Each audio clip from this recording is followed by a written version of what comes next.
Who's up? All right, who wants to lead off? Nope, Ray's got to suit him up first. Okay.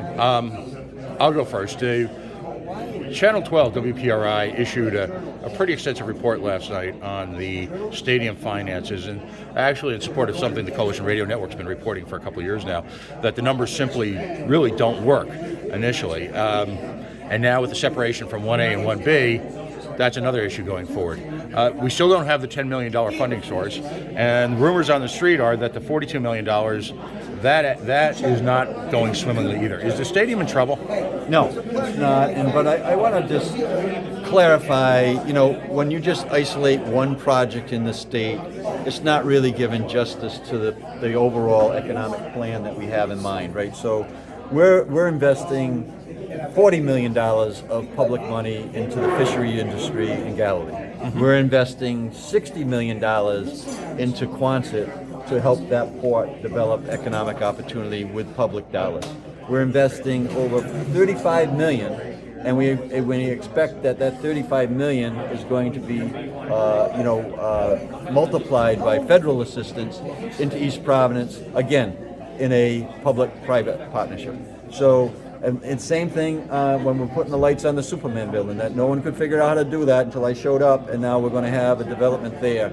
So Pawtucket's no different. We're taking funding from the public, matching that up with private dollars, and we're creating economy in the state of Rhode Island and still generating the income through jobs, and then as well as the overall investment in communities that are going to materialize into a continuing momentum in Rhode Island on an economy that we've never seen before. So the notion that somehow that project is just going to be a soccer stadium and not continuing into the other portions of that is incorrect. I certainly have had experience in terms of making developments work. There are taxpayer protections in this project that was approved by Commerce Corporation.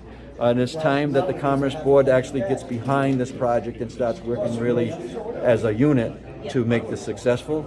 There's no taxpayer dollars going into this project until there's a completion of the project. There's a 30-year time frame where there's penalties if that professional soccer team no longer is active in Rhode Island at that site. And there are multiple other taxpayer protections that far exceed, as that article kind of alluded to, as you pointed out, Pat, this is the taxpayer protections that are in there far exceed anything that was in the 38 studios. And the 38 studios, as far as I'm concerned, is in the rear view mirror. We're working on a whole totally different economy based in fisheries, offshore wind, housing, in a way that our budget protects us in terms of almost 5 years of economic growth in the state of Rhode Island. Just one quick follow-up. I don't think anyone's trying to indict investments like fisheries, and of course, I was down at the ribbon cutting out down in Davisville. I mean, those are projects that encompass wide swaths of the Rhode Island economy and have the opportunity to benefit a lot of people. A soccer stadium, 15 games a year? Well, that's very subjective. That's your opinion. The point is that there are various ways that we can invest in our economy. This is one of them, and it's going to work out very well, not only for Pawtucket, but it's going to work out well for the state of Rhode Island.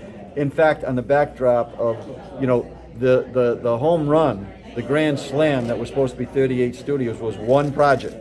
It failed.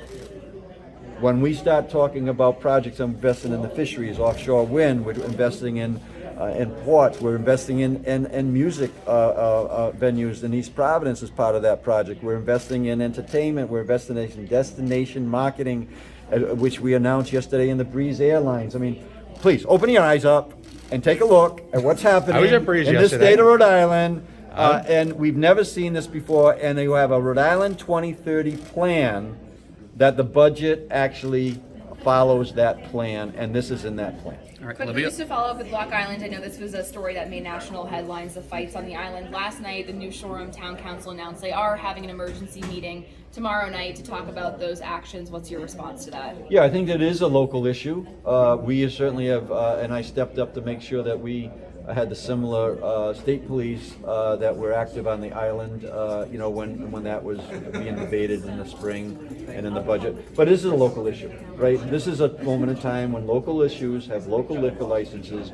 They need to, and I'm happy to hear that they're doing that, because you need to respond to your local liquor licenses in a way that you control that.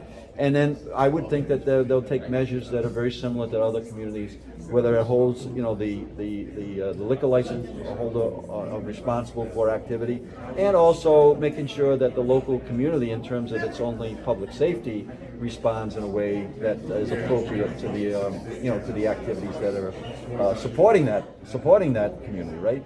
Those things that tourism is supporting that community, and they're making livelihoods over it. So I'm happy to hear that Sorry. I'm happy to hear that the council is meeting. All right, thanks everybody. Thank you. Yes.